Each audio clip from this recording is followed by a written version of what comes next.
All right, we are joined by Speaker of the South Dakota House, Jon Hansen, who is the first person to really throw your hat in the ring and go for this governor's seat. That's right. I'm curious why you decided to announce as early as you did, and so far what kind of feedback you've been getting on your campaign. Well, the feedback has been great. I mean, we've been traveling back and forth across the state of South Dakota, and everywhere we go, the reception is overwhelmingly positive as we talk about what we've been doing in the trenches for the people of this state, delivering on conservative Republican values that really are at the core of our South Dakota way of life.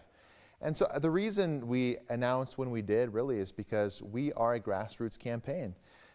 We have been the grassroots. We have been in the trenches fighting for the people alongside of a lot of people in the state. And so we wanted to get out there, plant our flag and say, this is who we are, and really just get across the state, meet more people, share our story, tell people what we've been doing in our legislature and beyond to maintain our South Dakota way of life and fight for faith, family, and freedom, and our vision for doing that in the governor's office. What are your top 3 goals if you were to secure the governor's seat? Well, first and foremost, I think we have to solve the problem of skyrocketing property taxes. You know, I think we'll talk about this in a little bit, so I won't get into it too much, but property taxes, the burden of property taxes on South Dakota families are literally chasing South Dakotans out of their home. And if we don't do something about it right away, that's going to continue. It is a crisis in our state, and we have to solve that problem. You know, the other thing that we're going to do, among a lot of things, is start to take on this crony capitalism and corporate welfare that we see in our state. You know, we've seen it over and over, whether that's at the local level with some of these TIF districts to the state level with the Governor's Office of Economic Development and what's called the Future Fund, which is essentially a governor's slush fund where they can spend millions of dollars of your taxpayer dollars and kick it out to this person or that person, this entity or that company of their choice with really no legislative oversight, and sometimes to political contributors. And so we just think that's wrong. We believe in freedom in the free market, not crony capitalism and corporate welfare spending. The other thing is we need to reduce the size of government. And so we want to look at budget cuts at the state level to really bring the state government back down to size and then pass some of those savings on to consumers, first and foremost in the form of lower property taxes. Government spending has recently become kind of a popular conversation among political circles in South Dakota. I'm curious why you think it's kind of risen into the mainstream conversation. Well, you know, we've seen it locally and we've seen it nationally. And, you know, nationally, of course, we've got a real spending problem in Washington, D.C., and President Trump and Elon Musk did Doge at the federal level to try to bring about some of those cuts. And I think that's desperately needed here in South Dakota. When we announced for this campaign, for our run for governor, the first thing that we did is announce that on day one, we will create a South Dakota Doge, because we see the size of government just growing and growing year after year. And that's really something that we need to cut back, particularly when we look at, well, what's getting delivered? Has my life improved at all because of the state government getting bigger and bigger? And I think the answer for most people is no. And not only that, when you look at the growth in some of these biggest population centers that are growing, Rapid City and Sioux Falls area, Lincoln County, those sorts of places, what we tend to find is the growth isn't even paying for itself. Those places that are growing more than any place else in the state, those are the places that are screaming for even more taxes, even more tax revenue to come from the people. So it's in the people's best interest, and the time is now to say, whoa, let's pump the brakes on spending, on the growth of government, and let's get back to a place where we're funding essential services that are needed for the taxpayers of the state, but beyond that, we'll leave it to the free market. So what brought you out west this go around is the Property Tax Task Force, in which you are the co-chair of, I believe. Yep.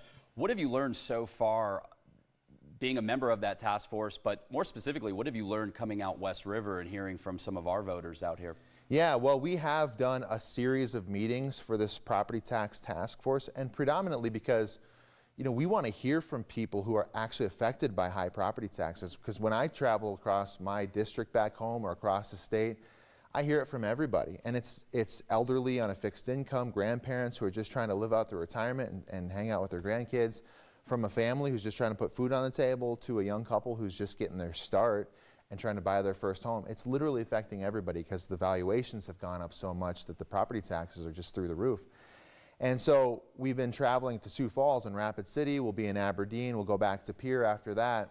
And the stories that you hear from the people across the state are gut-wrenching. I mean, we just heard yesterday from a lady. Her name is Kay. She's from Piedmont. She's an 82-year-old grandmother, and she came to the property task force meeting. I think that must have been with her grandson, who must have driven her there. She comes up to the table. She's carrying her oxygen. She's on oxygen, and she sits down and she tells her story about how she had to go and get a job solely because she couldn't afford her property tax bill. And I think everybody in the room just paused and listened to her story and was shocked that we as a state are allowing this 82-year-old grandmother, who should just be living out her retirement with her grandkids and I think even her great-grandkids, but instead is having to go back to work solely to pay her property tax bills. And she finds herself in a catch-22 because we have programs in the state that allow for property tax abatements if you're of a certain age and you reach a certain criteria. Well, she's of that age. Well, she can qualify for that today, but even with that, she still can't pay her taxes. Well, if she goes and gets her job and works, she no longer qualifies for the abatement program. So that's just a broken system. I think what was so powerful about her testimony was just the fact that she shows up to the podium. You can hear it. You could see she had an oxygen tank, and she's still working to pay those taxes. Yeah, and we've heard other stories like that. You know, grandparents who are going back to work at a big box store because they can't afford their property taxes. And the heartbreaking thing about that is that it's completely solvable. We just have to have the political willpower to go in and cut property taxes and bring about the relief so that people like Kay and others aren't excessively burdened by high property taxes, and it's something that we're going to get done in the governor's office. Last month, the task force motioned, I think it was like an 11-5 vote, to come up with policies that would cut property taxes by at least half. At this point in time, how possible do you think that's going to be to deliver for the voters next session? Well, I think it's very possible, and I think it's necessary. And if you don't think it's necessary, I would invite you to go back and listen to these hearings where we've had this public testimony like Kay's and others. I mean, you cannot avoid the fact that this is a pressing issue for so many families in South Dakota who are literally being forced out of their homes. And we've heard from government officials too. This was in the Sioux Falls area, who came and testified, and they said, I didn't know as an employee of the government in this elected job that I was signing up to go kick people out of their homes because they couldn't afford their property taxes. It's outrageous, and we need to do something about it. So, were these people with the county assessor's office? Yes. Yeah. Yep. Exactly. Yeah. So that is all of those reasons are why it's just something that has to be done.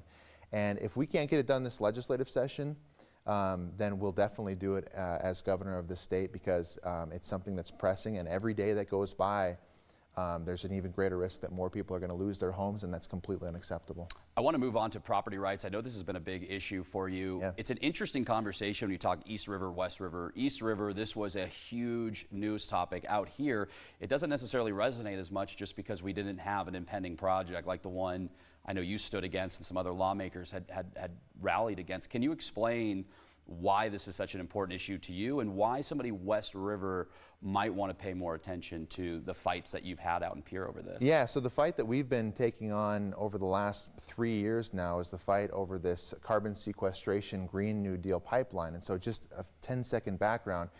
There's a Green New Deal carbon sequestration pipeline that was going to try to come in, capture carbon off of ethanol plants, and sequester it up in North Dakota. Well, they wanted to use eminent domain to take and use people's land, whether they wanted to have it used or not.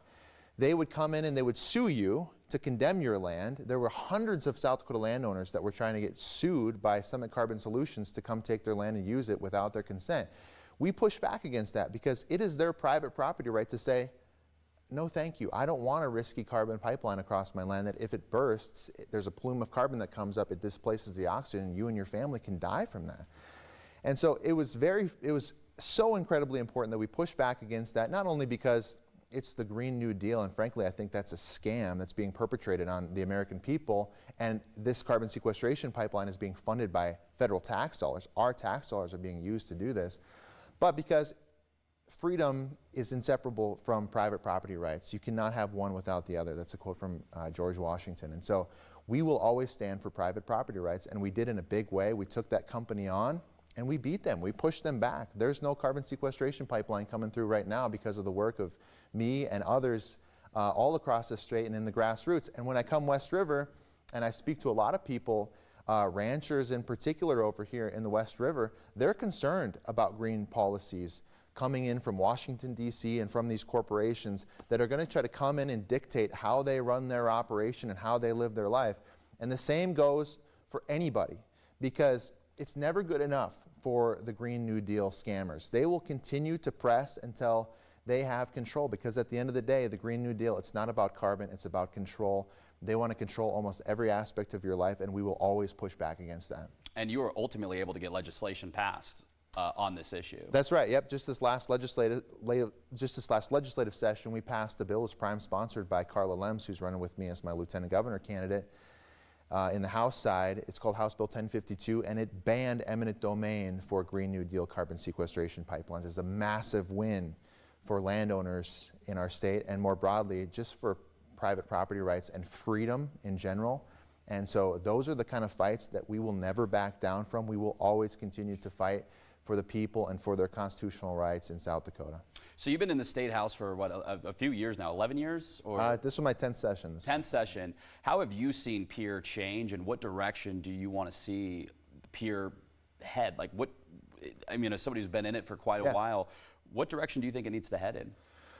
Well, you know, over the years, one thing I've noticed is there's a tendency amongst some to really push for things like this carbon sequestration pipeline or other projects that are being pushed heavily by corporate lobbyists and big special interests that are coming into South Dakota and trying to, in some cases, in many cases, use tax dollars to do whatever they want to do to line the pockets of big corporations. And for me, what I really want to get back to is putting South Dakota families first. And you see that in the property tax issue where, you know, you've got Kay from Piedmont who's getting pushed out of her home and has to go to work as an 82-year-old grandmother. Meanwhile, a corporation is getting a massive TIF, a tax break, just across town. I don't think that's right. I want to fight for Kay and people like her and families like her. I want to put them first again. Not special interests, not big money corporate lobbyists, and that is primarily what I want to get back to in our state, is putting the people first again, putting families first again, and putting them in the driver's seat, really. I want to get more broad, but first we'll get really boring and get right into some policy stuff. I noticed there was a lengthy conversation about TIFs yesterday morning at the property tax study, which really did have me thinking, is this going to be something we see addressed this next legislative session? And if so, what is that conversation looking like that's starting to form, at least in your chamber, at least in the House? Well, I think you look at these TIF situations that have grown over time, and when we got the reports at the task force meeting, there's $3 to $4 billion worth of land that would otherwise be property tax, just like your house is taxed and my house is property taxed. But instead, they get a tax write-off because the local government voted them a big tax break. Well, what happens in those situations is the local governments, they don't actually cut their budgets. They don't lose 1 cent if they give a TIF. Instead, what happens is that tax burden from $3 to $4 billion worth of land value in the state is passed on to everybody else, is passed on to homeowners in the state. And so when you've got people who are struggling to stay in their homes in South Dakota because of high property taxes, for the life of me, I can't figure out why we've been given tax breaks to businesses who are making profit off their land while, you know, families are struggling to keep their homes. Getting a little bit more wide, you're the only candidate right now who's announced a lieutenant governor that would serve alongside you. I'm curious what led to that decision, and why did you choose Representative Lems for that post? Yeah, well, a couple reasons. You know, Carla Lems, I like to say she has a heart of gold and a backbone of steel. And so when I was looking for somebody to serve as lieutenant governor, I wanted somebody who has been in the trenches, who is a proven fighter, and the people of South Dakota can trust will not back down when it comes to defending your rights and our South Dakota way of life. And Carla Lems is the perfect person for that. You know, there's something to be said about having a running mate right away, because we are the grassroots. And if there's one thing about us, we work together and we stick together and we always have each other's backs. And so I think that's just a reflection of that as well. It's, you know, Carla has really shown herself on the private property rights fight, amongst some other things. And when I look to the fights that we've been involved with and the wins that we've accomplished over time, one of the common threads really is that we do it together, that we fight together, and that we stick together to preserve our way of life here in South Dakota. And so it's just an honor to have somebody like Carla Lems running alongside me. A high-profile case you recently got involved with was the Mod family case. You and other lawmakers, I believe, went to the family's property to hold was it like an informational rally? I did not attend. What exactly was that, and what compelled you to get involved with that case? Well, yeah, so, you know, Charles and Heather Mod, they've been ranching this land in their family for 100+ years. And so we started hearing news reports, and a good friend of ours, who's a representative, Liz May, shared their story with us. And so we had to go out to their land. We were invited by Liz to come out to the land and just see the property line for ourselves with our own eyes.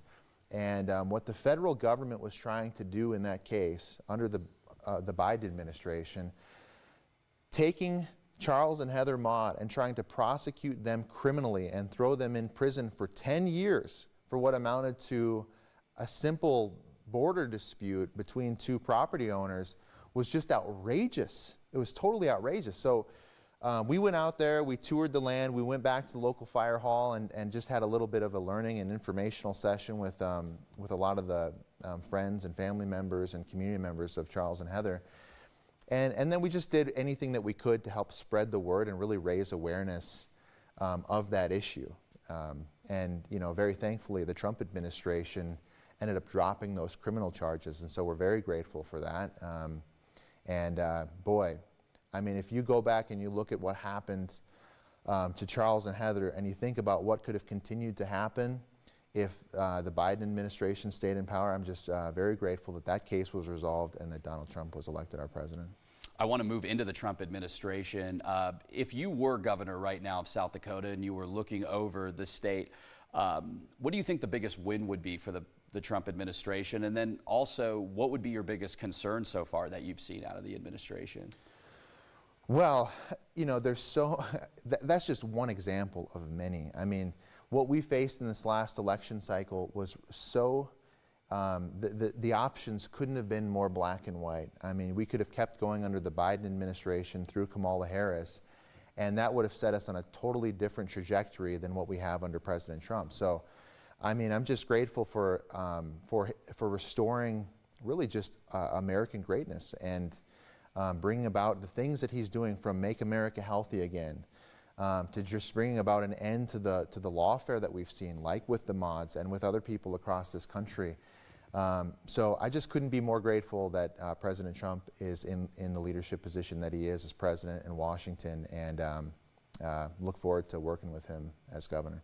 Have there been anything, though, that he's done at this point that you would identify as a possible setback for the state of South Dakota that you've identified, either through Big Beautiful Bill or any of the policies that he's implemented?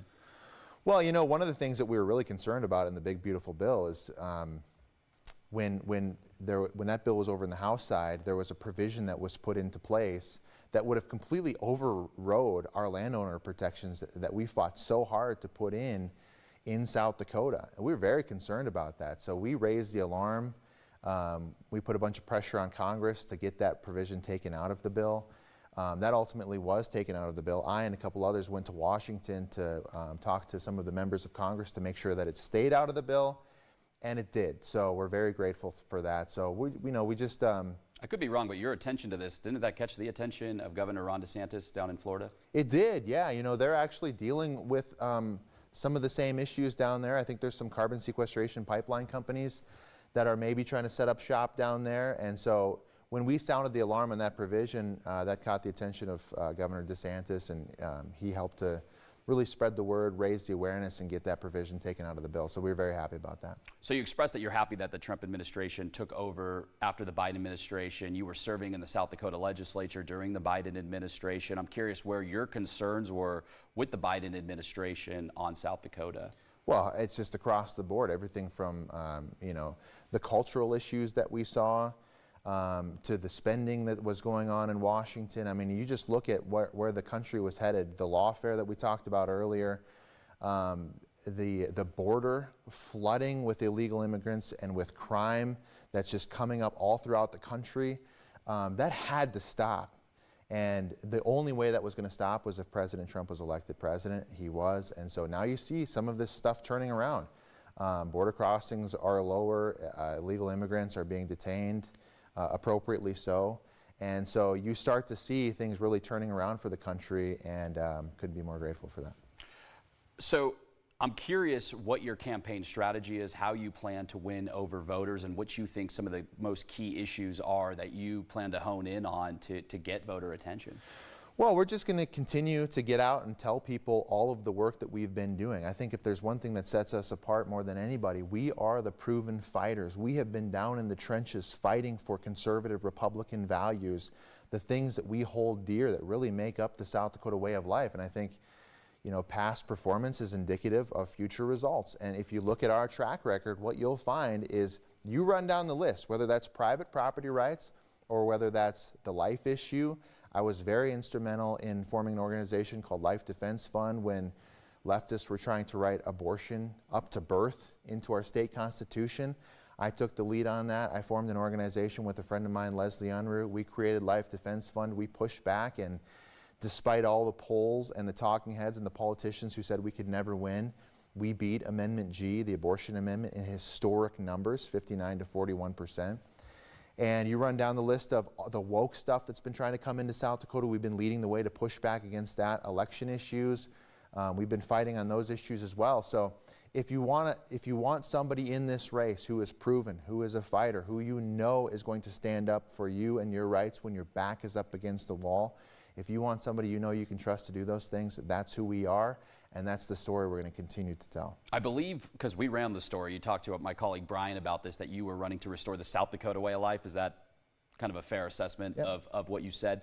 Do you feel like the South Dakota way of life has changed, and right now it's in a different form, and you're trying to get it back, or are you trying to maintain it? I'm kind of curious how you define that. Well, we've just seen these pressures come in from all across the country into South Dakota. I mean, one that comes to mind, some of this woke hysteria that's been trying to come into South Dakota.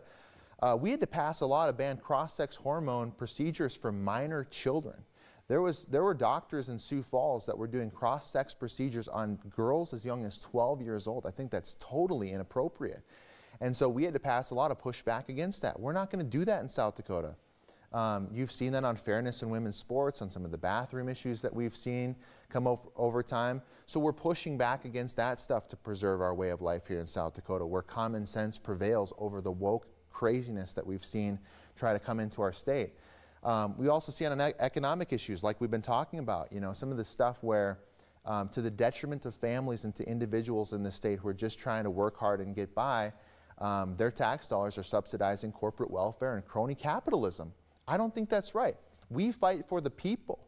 We want to put the people first. And so there's no way that the people should be taxed. In some cases, small business owners are taxed so that the state can go give a slush fund payment to their competition. That's not right. And so we want to just maintain South Dakota as a place where families come first and where freedom prevails. And in spite of all of the attacks that have been coming into our state, to push back against that, we're leading the way to say, no, we're going to preserve our way of life here in South Dakota. I'm curious, as Speaker of the House, speaking on that capacity, if there were any bills last session that failed that you really want to see resurrected and that you think have a real shot at getting back through, maybe with some minor tweaks this year? Well, sure. I'll tell you one that jumps to mind right away. There was a bill to essentially define man and woman, because right now our state is institutionalizing the transgender lie because it'll amend birth certificates and driver's licenses, and I don't think that's right. I don't think our state should institutionalize the transgender wokeness that we see across the country. So there was a bill on that. That bill failed on the House floor. I think that's wrong. And if I was governor, I've already said, I would just by executive order define man and define woman, and we would end woke and restore common sense once and for all. Why did that bill fail? I'm just curious. Well, I guess you'd have to ask the people who voted against it, but there was some opposition on the House floor, and it just died on the House floor. Okay, so that was more of a cultural bill. Were there any like policy specific bills, we talk about property taxes or anything else to the like, that you also saw fail out on the floor, or maybe the House passed it and the Senate killed it, that you would like to see brought back this next session? Well, the other one that we've been talking about a little bit was to end what's called the Future Fund. And the Future Fund is a giant slush fund that's been just given to the governor's office, and they can take that money. It's tax dollars that come from the people of this state, and it's just doled out without any legislative oversight to whoever that the governor's office wants to do. I don't think that's right, particularly when people are struggling with high property taxes, that we're taking people's money and giving it out in corporate welfare and crony welfare payments, sometimes to political contributors. So that's another thing. We had a bill on that. I believe it passed out of committee. It failed on the House floor. That's another thing that we'll be bringing back next year. I hate to end on competition, but I think we should at least address the other players in the room right now. So you have Aberdeen businessman Toby Doden. He's thrown his hat into the ring. Same with Congressman Dusty Johnson. I'm kind of curious your relationship with them and how you plan to stage yourself, against them and ultimately come out on top. Well, I'll just reiterate what I said earlier, which is, if you want somebody in the governor's office who has been fighting for you, who has been down in the trenches, who has proven, who you can look at and say, yeah, I see their track record. I see on the biggest issues that we face in the state that mean the most to me, Jon has been fighting for me on those issues. And that's what sets me apart in this race. And that's the thing we're going to continue to tell to the people of this state. All right, I'll just give you the floor here. Anything that we haven't brought up that you think we should be covering? No, I appreciate it. Appreciate the time. Okay, made my job easy enough. Gee, I'll take that. All right, Speaker of the House Jon Hansen, again, thank you so much for doing this interview. He is running for governor, and this has been your KOTA's Political Pulse.